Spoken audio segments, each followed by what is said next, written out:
প্রিয় শিক্ষার্থীরা, আশা করি সবাই ভালো আছে।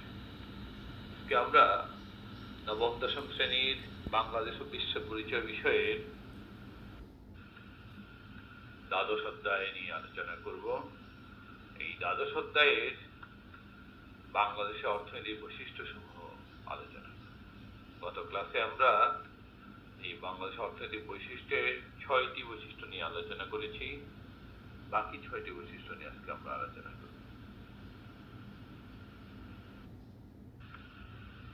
আলোচনা শুরুতেই আমরা দেখে নেই, গত ক্লাসে আমরা কি জেনেছি যে কোনো দেশের অর্থনৈতিক বৈশিষ্ট্য প্রধানত সে দেশের অর্থনৈতিক প্রকৃতির উপর নির্ভর করে। আর এই অর্থনৈতিক প্রকৃতি আবার নির্ভর করে সে দেশের ভূপ্রকৃতি, প্রাকৃতিক সম্পদ, জনগণের শিক্ষা ও দক্ষতা স্তর এবং জনগণের উদ্যম ও উদ্যোগ গ্রহণের মানসিকতা। এটা ইতিমধ্যে আমরা জেনেছি। এবার চলো আমরা আজকের পাঠে যে পয়েন্ট নিয়ে আমরা আলোচনা করব বা যে বৈশিষ্ট্য নিয়ে শুরু করব সেটা হচ্ছে স্বল্প মাথাপিছু আয় ও জীবনযাত্রার নিম্নমান। বাংলাদেশের মাথাপিছু আয় 2016-17 অর্থ বছরের হিসাব অনুযায়ী $1610, যা প্রতিবেশী দেশ শ্রীলঙ্কা ভারতের তুলনায় কম। ইউএনডিপি হিউম্যান ডেভেলপমেন্ট রিপোর্ট 2018 অনুযায়ী শ্রীলঙ্কার মাথাপিছু আয় ছিল $4073.74, আর ভারতে ছিল $1942.10। অর্থাৎ তাদের তুলনায় বাংলাদেশের মাথাপিছু আয় কম। আর এই মাথাপিছু আয় কম হওয়ার কারণ হচ্ছে আমার দেশের মজুরির হার নিম্ন, ব্যাপক বেকারত্ব এবং অর্ধ বেকারত্ব, অর্থাৎ কৃষিখাতে এখনো যারা নিয়োজিত দিনমজুর তারা অর্ধ বেকারত্বে ভুগছে। আর এই কারণেই মাথাপিছু আয় কম। আর স্বল্প মাথাপিছু আয়ের কারণে স্বাভাবিক কারণেই মানুষের জীবনযাত্রার মানও নিম্ন থাকে, অর্থাৎ তারা বিভিন্ন সুযোগ সুবিধা থেকে বঞ্চিত হয়। দেখা যাচ্ছে যে বাংলাদেশের 1/4 লোক দারিদ্র সীমার নিচে অবস্থান করছে।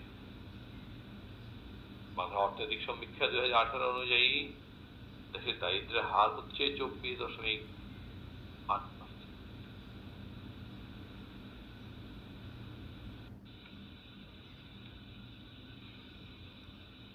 এবার দেখবো আমরা সঞ্চয়, মূলধন গঠন ও বিনিয়োগের নিম্ন হার, এই বৈশিষ্ট্যটি। এখন আগে বৈশিষ্ট্য আলোচনার পূর্বে আমরা জানবো সঞ্চয় কি।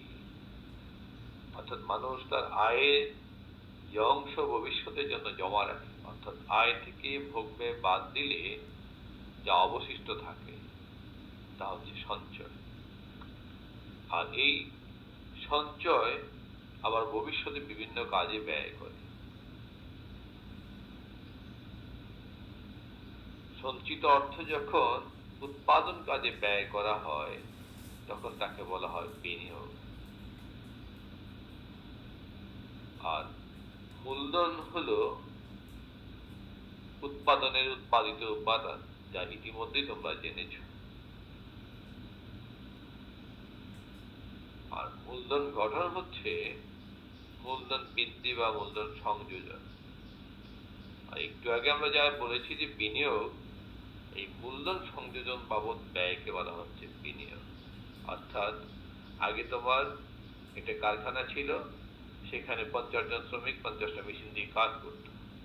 এই বছর এসে তুমি নতুন করে আরো 10টা মেশিন ক্রয় করেছো, অর্থাৎ মোট মেশিনের সংখ্যা হলো 60টি। তাহলে সংযোজন হলো 10টি মেশিন ক্রয় বাবদ ধরে নিলাম প্রতিটি 1 লাখ টাকা করে 10 লাখ টাকা ব্যয় হয়েছে। এই 10 লাখ টাকা হচ্ছে বিনিয়োগ, আর তা সঞ্চয়ের মাধ্যমে করা সম্ভব হয়েছে। তাহলে মূলধন সংযোজন বাবদ ব্যয়কে বিনিয়োগ বলে। আর আমাদের এটা এই মূলধন গঠন ও বিনিয়োগের হার নির্ভর করা হচ্ছে, কারণ সঞ্চয়ের হার কম।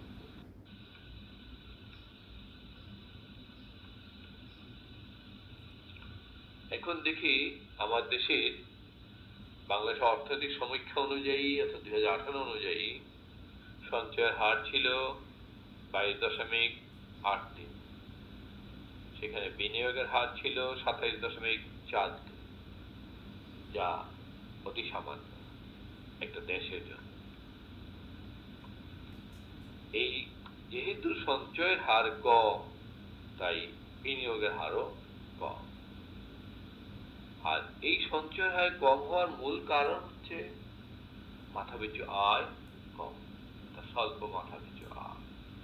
আর স্বল্প মাথাপিছু আয়ের কারণে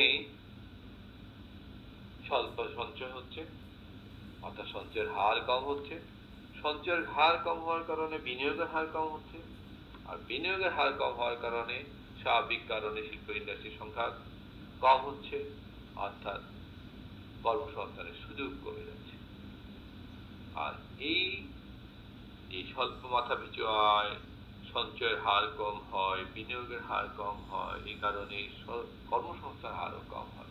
স্বাভাবিক কর্মসংস্থান হার কম হলে আবার আয় কম হচ্ছে। এটা একটা চক্রের মধ্যে আবদ্ধ হয়ে আছে। এই চক্রটাকেই বলা হয় দারিদ্র্যের দুষ্ট চক্র। অর্থাৎ বাংলাদেশ এতদিন এই দারিদ্র্যের দুষ্ট চক্রে আবদ্ধ ছিল। এখন এই আবদ্ধ অবস্থা থেকে, অর্থাৎ এই দুষ্ট চক্র থেকে বেরিয়ে আসার জন্য বিভিন্ন ধরনের পরিকল্পনা গ্রহণ করা হচ্ছে। এই পরিকল্পনা গ্রহণ করছে সরকার। আমরা ইতিমধ্যে জেনেছি যে মিশন 2021 অর্থাৎ রূপকল্প 2020 কর্মসূচি বাস্তবায়ন চলছে দেশে, এবং সেখানে আমরা মধ্যম আয়ের দেশে উন্নীত হব। আবার 2041 সালে এসে আমরা উন্নত দেশে উন্নীত হওয়ার জন্য বিভিন্ন দীর্ঘমেয়াদী পরিকল্পনা গ্রহণ করা হচ্ছে। তাহলে আমাদের কি করতে হবে?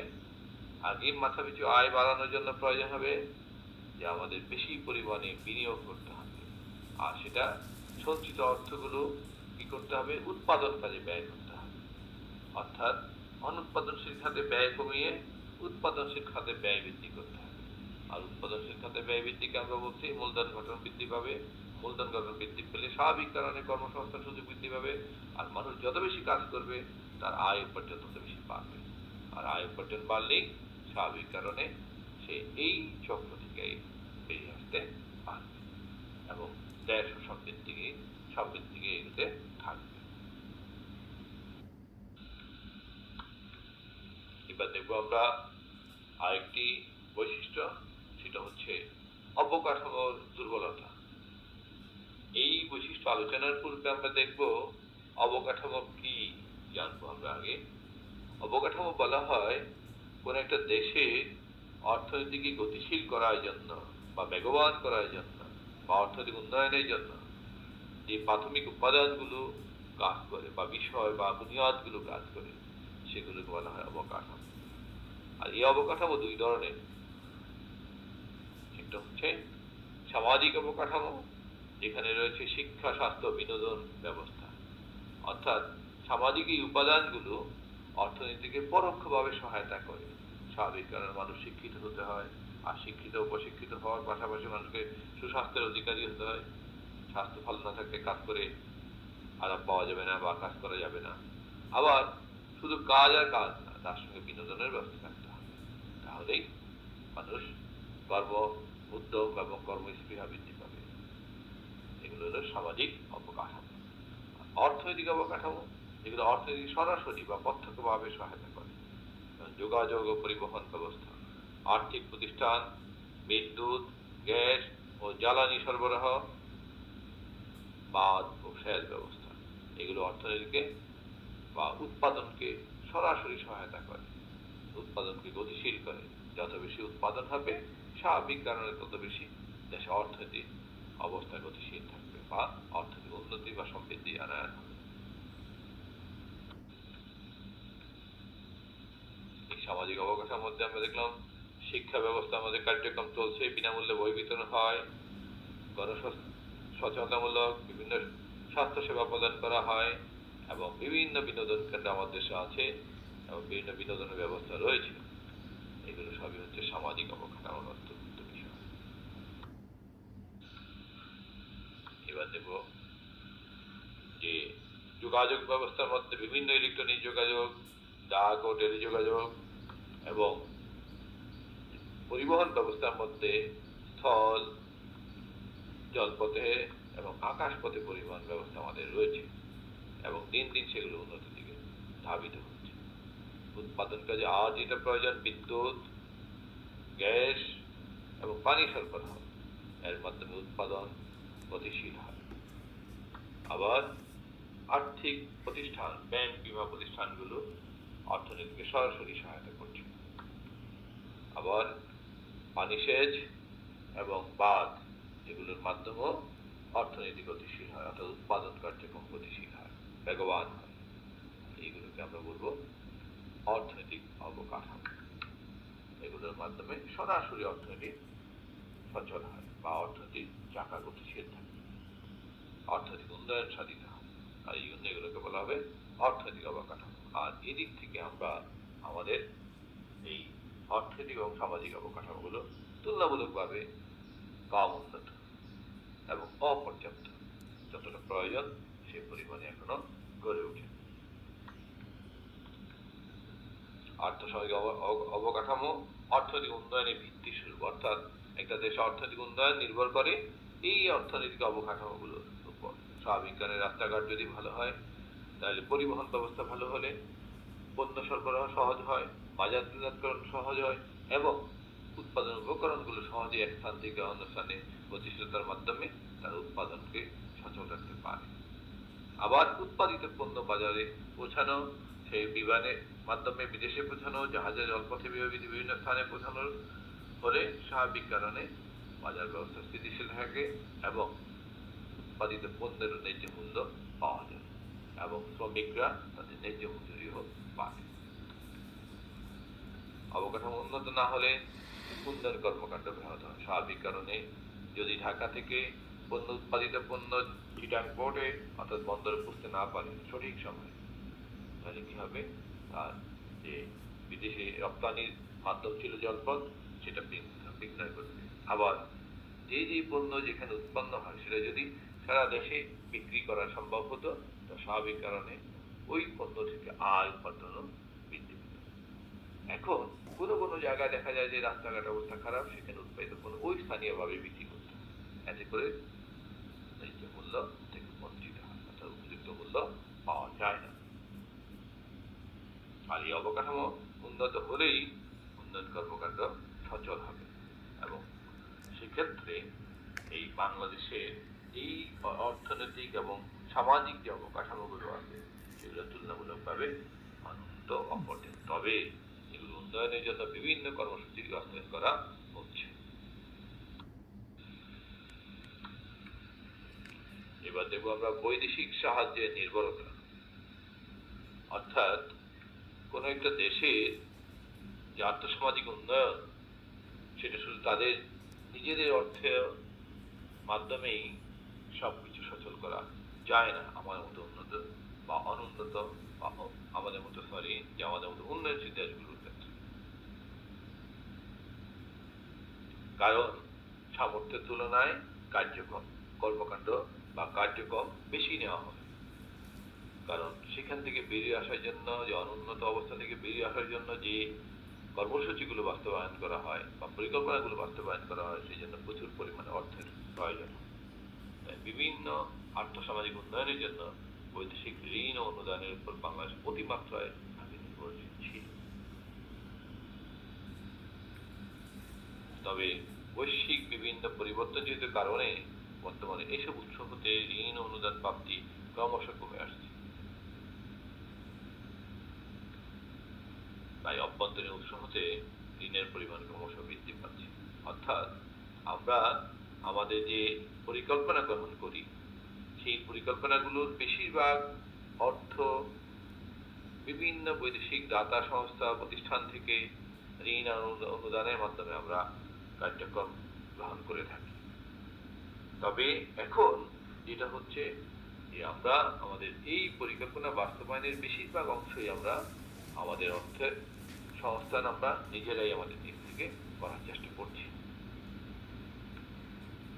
দেখা যাক যে পরিচালনা উন্নয়ন বাজেট 2019-20 অর্থ বছরে দেখা যাচ্ছে যে অর্থায়ন উৎসের মধ্যে দেখা যায়, তোমরা লক্ষ্য করো যে বৈদেশিক অনুদানের পরিমাণ ছিল 0.8%, বৈদেশিক ঋণ ছিল 12.2% এবং অভ্যন্তরীণ উৎসের ঋণের পরিমাণ ছিল 14.8%।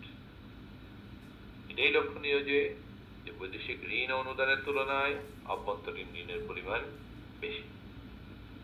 এটা আগে আমাদের বেশি ছিল কারণ আমাদের অর্থ সংস্থান সেভাবে আমাদের সম্ভব হয়নি, করা সম্ভব হয়নি, বিভিন্ন কারণ এর পিছনে জড়িত।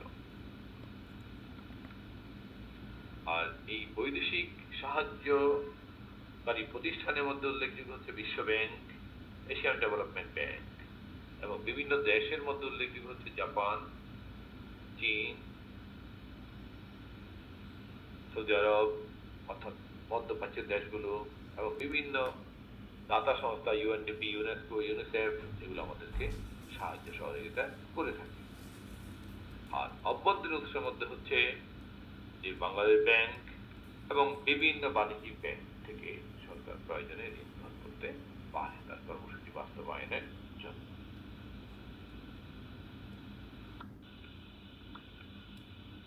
বৈদেশিক বাণিজ্য, এবারে বৈশিষ্ট্য হচ্ছে বৈদেশিক বাণিজ্য।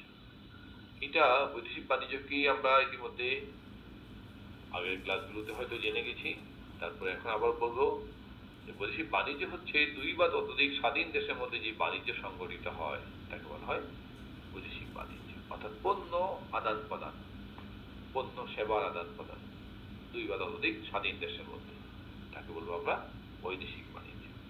আর এই বৈদেশিক বাণিজ্য আবার দুই ধরনের, একটা হলো রপ্তানি বাণিজ্য, আমদানি বাণিজ্য। অর্থাৎ কোন একটা দেশ তার উৎপাদিত পণ্য তার চাহিদা পূরণ করে যখন অন্য কোনো দেশে বিক্রয় করে বা সেবা বিক্রি করে, সেটা হচ্ছে রপ্তানি বাণিজ্য। আর রপ্তানি বাবদ হয় আয়, যেহেতু বিক্রি করা হয় তার বাবদ হয় আয়। আর আমদানি বাণিজ্য, যে কোনো একটা দেশ যখন তার প্রয়োজনে অন্য দেশ থেকে পণ্য বা সেবা ক্রয় করে, ক্রয় বাবদ হয় ব্যয়। তাহলে আমদানি বাবদ হয় ব্যয় আর রপ্তানি বাবদ হয় আয়। আমার দেশের পণ্য বিক্রয় বাবদ আয় হয় কম এবং আমদানি পণ্য ক্রয় বাবদ ব্যয় হয় বেশি, কারণ আমরা বেশিরভাগ ক্ষেত্রে দেখি বিলাস জাতীয় দ্রব্য আমরা আমদানি করি এবং কৃষিজাত পণ্য অর্থাৎ কম মূল্যের পণ্য আমরা বিক্রি করি। স্বাভাবিক কারণে আয় কম ব্যয় বেশি, তাই বাংলাদেশ দীর্ঘ সময় ধরে এই বৈদেশিক বাণিজ্যে ঘাটতি অব্যাহত রয়েছে। অর্থাৎ আমার দেশে আয়ের তুলনায় ব্যয় কম, আমার দেশে বৈদেশিক বাণিজ্যের ক্ষেত্রে দেখা যাচ্ছে রপ্তানি আয় কম আর ব্যয়ের পরিমাণ বেশি, তাই এটাকে বলা হয় ঘাটতি বাণিজ্য। অর্থাৎ বৈদেশিক বাণিজ্য প্রতিকূল অবস্থায় বিরাজমান আছে। এখন লক্ষ্য করি আমরা কি কি পণ্য রপ্তানি করি। প্রথমে দেখি কৃষিজাত পণ্যের মধ্যে আছে পাট, পাটজাত দ্রব্য, চামড়া, চা, তৈরি পোশাক, সিরামিক দ্রব্য এবং মানব সম্পদ আমরা রপ্তানি করি। বিভিন্ন দেশে আমরা আমাদের ম্যান পাওয়ার রপ্তানি করি, তাদের মাধ্যমে আমরা রেমিটেন্স পাই, অর্থাৎ রপ্তানি পণ্য বিক্রির মাধ্যমে আমরা রপ্তানি আয় পেয়ে থাকি। এগুলোর মধ্যে উল্লেখযোগ্য হচ্ছে তৈরি পোশাক, কৃষিজাত পণ্য অর্থাৎ শস্য শাকসবজি, সেক্ষেত্রে চামড়াজাত পণ্য, চিংড়ি মাছ এবং পাট, পাটজাত দ্রব্য, তারপরে ক্ষুদ্র যন্ত্রাংশ, এগুলো আমরা রপ্তানি করি। এগুলো আমাদের রপ্তানি পণ্য ও সেবা। এবার দেখে আমরা আমদানি করি কি ক্যাপিটাল গুডস, অর্থাৎ বিভিন্ন যন্ত্রপাতি কলকব্জ আমরা বিভিন্ন দেশ থেকে আমদানি করি, ক্রয় করে আনি। প্রসাধনিক সামগ্রী, বিলাসবহুল দ্রব্য, অলঙ্কার আদি, বিভিন্ন বিলাস সামগ্রী এবং গাড়ি, পেট্রোলিয়াম দ্রব্য, এগুলো এগুলো আমরা, এবং তাই না, আমরা খাদ্য সামগ্রী কিছু আমদানি করে থাকি, এবং এগুলো দেখা যাচ্ছে যে স্থলপথে, নৌপথে, বিমান পথে, বিভিন্ন পথে আনাজ করা হয়। প্রচুর পরিমাণে আমদানি হয় এবং রপ্তানি হয়ে থাকে। তুলনামূলকভাবে যেহেতু আমদানির পরিমাণ বেশি এবং বিলাস জাতীয় দ্রব্যগুলো আমদানি করা হয়, তাই ব্যয়ও বেশি। আর যেহেতু কৃষি পণ্য অর্থাৎ কম মূল্যের পণ্য আমরা রপ্তানি করি, তাই রপ্তানি বাবদ আয় হয় কম। এই জন্য এটাকে বলা হয় ঘাটতি বাণিজ্য। অর্থাৎ বৈদেশিক বাণিজ্যের ক্ষেত্রে আমাদের দেশে ঘাটতি অবস্থা বিরাজমান রয়েছে দীর্ঘদিন ধরে। এবার দেখব আমরা বাংলাদেশের প্রাকৃতিক ও মানব সম্পদের অপূর্ণ ব্যবহার, এই বৈশিষ্ট্যটি আলোচনা। প্রাকৃতিক সম্পদের মধ্যে উল্লেখযোগ্য হল উর্বর কৃষি জমি, নদী বা নদ নদী, প্রাকৃতিক জলাশয়, ভূগর্ভস্থ খনিজ সম্পদ, এগুলো হলো আমাদের প্রাকৃতিক সম্পদ। আর জনসংখ্যাকে জনসম্পদে রূপান্তর করার জন্য প্রয়োজন হচ্ছে শিক্ষা, প্রশিক্ষণ, কারিগরি ও প্রযুক্তিগত জ্ঞান, দক্ষতা ও সুস্বাস্থ্য নিশ্চিত করা। এগুলোর মাধ্যমে আমরা জনসংখ্যাকে জনসম্পদে পরিণত করতে পারি। অর্থাৎ মানুষকে যদি শিক্ষিত করা যায় এবং সে যদি হাতে কলমে প্রশিক্ষণ গ্রহণ করে, কারিগরি ও প্রযুক্তিগত জ্ঞান অর্জন করে এবং দক্ষতা, যদি সেই সুস্বাস্থ্য নিশ্চিতের মাধ্যমে, অর্থাৎ সে শারীরিকভাবে সক্ষমতা দিয়ে যদি কাজ করতে পারে, তাহলে সে মানব সম্পদে পরিণত হয়। এই দুই সম্পদের অপূর্ণ ব্যবহার হচ্ছে আমাদের। এবার লক্ষ্য করি যে এই প্রাকৃতিক সম্পদগুলোর মধ্যে কি কি আমাদের দেশে আছে। এক হচ্ছে, দেখি আমরা যে আমাদের মাটি, উর্বর মাটির কথা বলা হচ্ছে, বনজ সম্পদ আছে, আমাদের নদ নদী আছে, খনিজ সম্পদ আছে, মৎস্য সম্পদ আছে এবং পশু সম্পদ আছে। এগুলো আমার দেশে প্রাকৃতিক সম্পদ। এই উল্লেখযোগ্য খনিজ সম্পদের মধ্যে প্রাকৃতিক গ্যাস, কয়লা, কঠিন শিলা এবং চীনামাটি, এগুলো আমার দেশে পাওয়া যায়। কিন্তু এই সম্পদের পাশাপাশি দেখা যাচ্ছে যে আমার দেশে খাদ্য অভাব রয়েছে, আর এই খাদ্য অভাবের কারণে পুষ্টিহীনতা বিরাজমান, অর্থাৎ পুষ্টিহীনতায় ভুগছে কিছু লোক।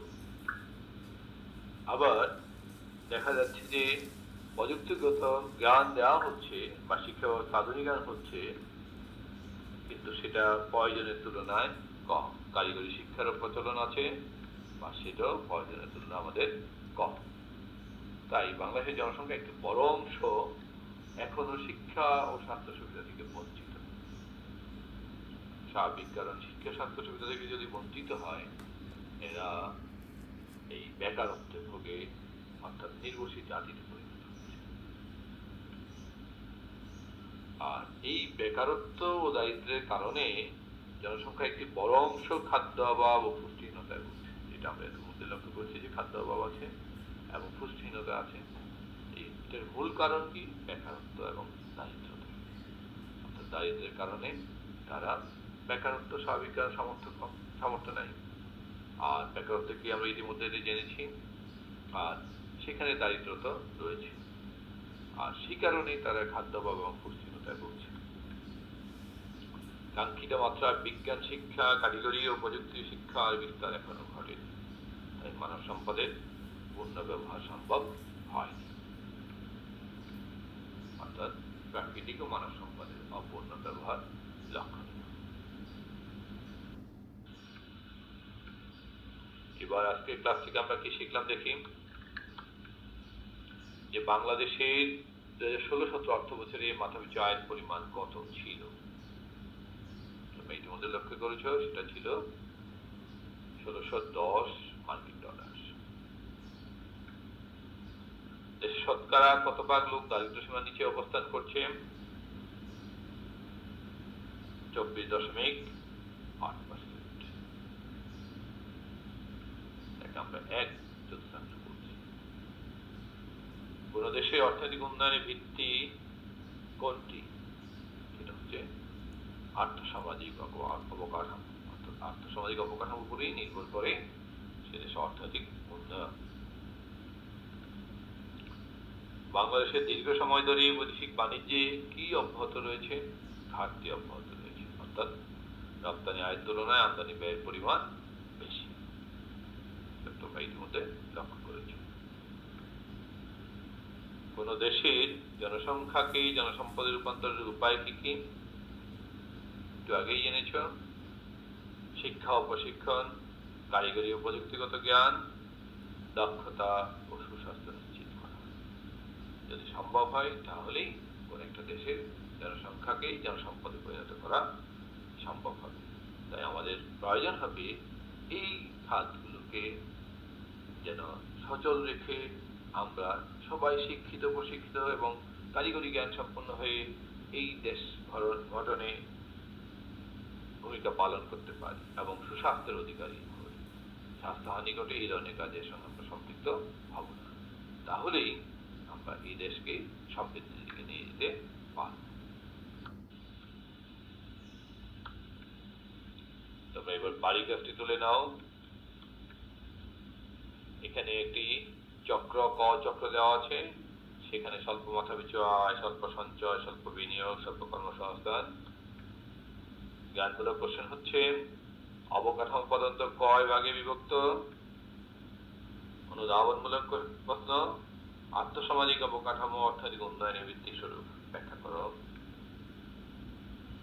প্রয়োগমূলক, ক চক্রে প্রদর্শিত ধারণাটি ব্যাখ্যা করো। অর্থাৎ এই ক চক্র ইতিমধ্যে তোমরা জেনেছ যে দারিদ্র্যের দুষ্ট চক্র, সেই ধারণাটি এখানে ব্যাখ্যা করতে হবে। উক্ত চক্র থেকে বেরিয়ে আসার উপায় সমূহ বিশ্লেষণ করতে, কিভাবে এই দারিদ্র্য থেকে আমরা বেরিয়ে আসতে পারি সেটা বিশ্লেষণ করতে হবে। তোমরা খাতায় তুলে নাও এবং যত্ন সহকারে করবে। অবশ্যই পারবে, কারণ তোমরা এতক্ষণ এই আলোচনাটাই শুনেছ কিভাবে এখান থেকে বেরিয়ে আসা যায়।